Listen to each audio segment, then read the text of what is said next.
Pag-amin ba yun na talaga may patayan sa panahon ni dating Pangulong Duterte? Unang-una, nakakapagtaka na ang kliyente po niya rito ay ang dating Pangulong Duterte. Pero bakit ang mata niya nakafocus kay Pangulo Marcos Jr.? Depensa po ba niya to? Kasi kung depensa po niya ito, nakakatawa.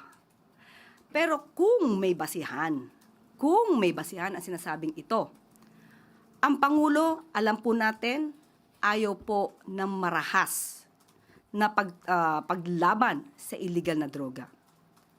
Kung ito po ay mabibigyan ng ebidensya at meron talagang dapat na mapanagot, ang PNP po, CIDG, NBI, kinakailangang mag-imbestiga rito kung mayroong sapat na ebidensya.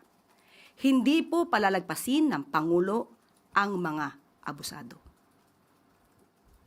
So, ibig sabihin po ba, open yung government to any independent review or investigation to clarify this matter as soon as possible? Kailangan po kung ito po'y nadinig. Pero dapat kung sino po ang nagsasabi nito, kung sino po ang nagbibigay ng ganitong klaseng impormasyon, dapat kompletohin nila, hindi numero lamang.